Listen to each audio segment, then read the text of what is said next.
Good morning, Anarchulate. How are y'all doing? I hope you are doing well today.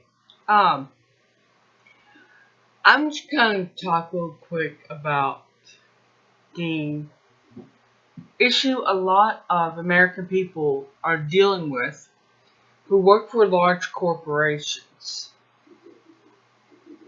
I recently ran into the maintenance guy for the complex where we live.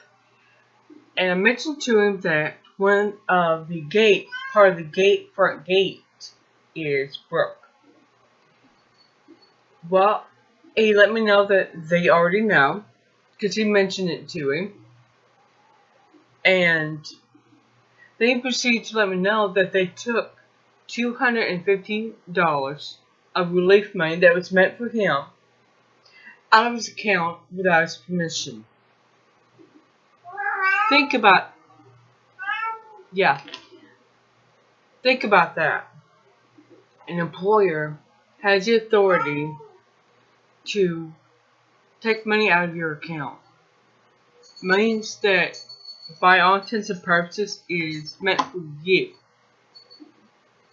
What does it say to you?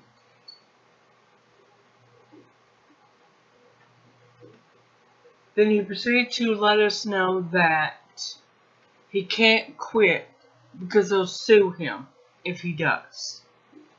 So, you can't quit or you'll be sued. They're not going to fire you because they need you. They're serfs. Does this ring a bell to anybody? Has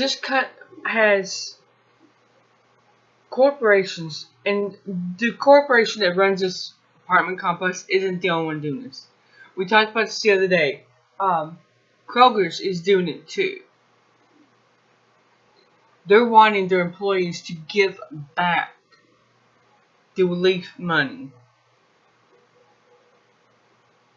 Now, I have no doubt that there's more of them doing that. There's an airline that was bought out recently and they were given financial assistance through our government with the understanding that they would not lay anyone off. Well, the airline was bought out, and before the ink was dry, pink slips were being signed. People, over half of the staff of this airline, the old airline, was laid off. Like, immediately. There seems to be an awful trend with big corporate companies. They get bailouts, they have conditions, and they turn around and violate the conditions. Nothing's done. They're never held responsible. And they know they won't. Corporations behave like this because this is a country that allows it. There are no legal recourses for American employees.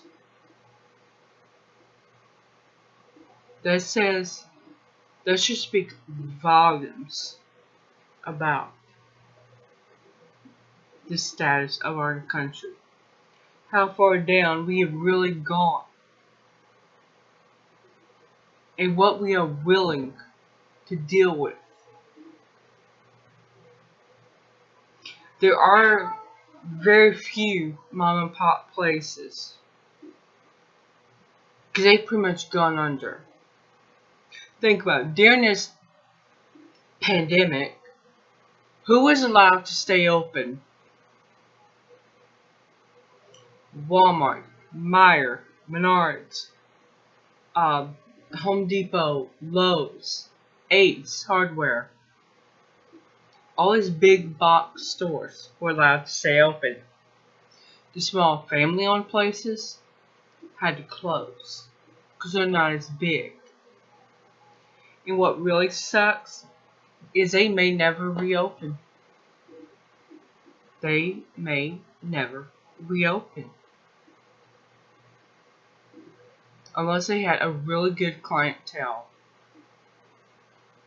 They are done.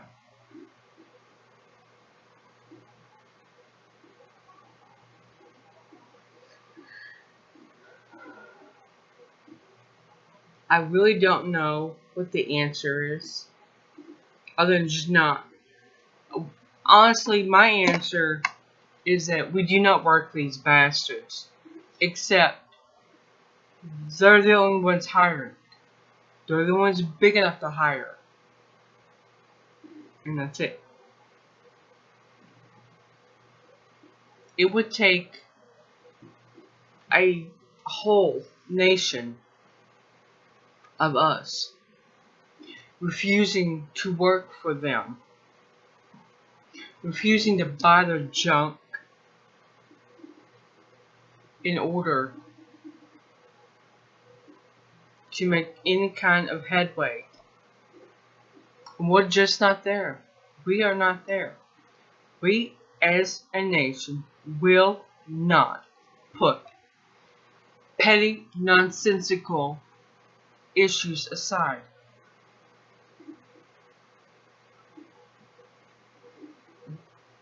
We have purposely been demeaned and programmed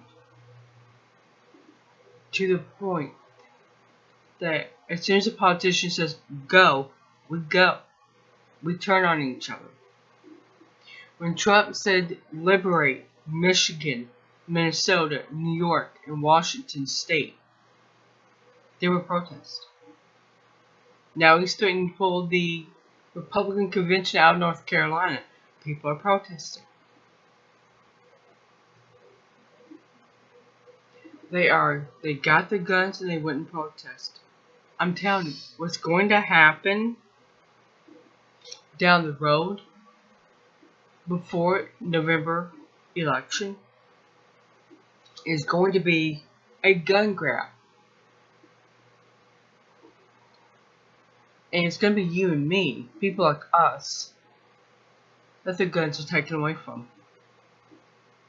And with the economy going in a hole, there's a possibility. I seen a video a couple days ago. I can't remember where it was. Honestly, I can't. That the guy actually sat there and said that there's never been a gold confiscation in this country. There was in 1933. Roosevelt, in efforts to steady the economy, he asked people to turn in their gold to their banks. And if they did not turn it in, it would be confiscated. If you went in willingly, you would be compensated. But if you didn't, then it was just taken. And the government can do that in an emergency situation. Well, what did Trump do on March 13th? Declared a national emergency, which gives him the authority upon his signature to take guns, gold, silver, anything they deem to be unnecessary for one person or one family to have. If they seen the amount of cereal I have in oatmeal, holy mother of God, and instant potatoes, again, holy mother of God, they probably wouldn't allow me to buy it anymore for a while. But that is what the National Defense Act does. It allows them to do that. Patriot Act allows them to do it.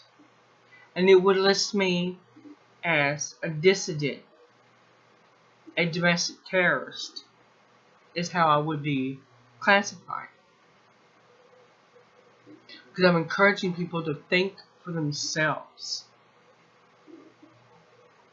To take their own destiny into their hands, away from the government.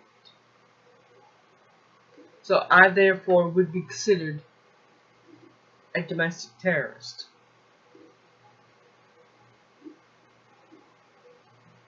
See, I encourage people to think, to ask who, what, where, when, why, and how. I encourage you to keep your guns, stock up on ammo, and buy more guns. Stock up on food you will need in the future by replacing what you use. Therefore, in the eyes of the government, I am a domestic terrorist. Yeah, that makes a whole lot of sense, doesn't it? Encouraging us to do the very thing that brought people here to start with. We have fallen down the hole so far that we don't even know where the opening of the hole is or the bottom of it is. But we're going to be finding that bottom very, very soon, and it's not going to be fun. So, I'm going to stop there. If you work for one of these awful, greedy corporations who gave you relief money and then said, you know what, I want that back, leave your story below. Share. Let's see if we can't get something going here, for crying out loud. Try and reverse this whole thing that's been done. I will see you guys later.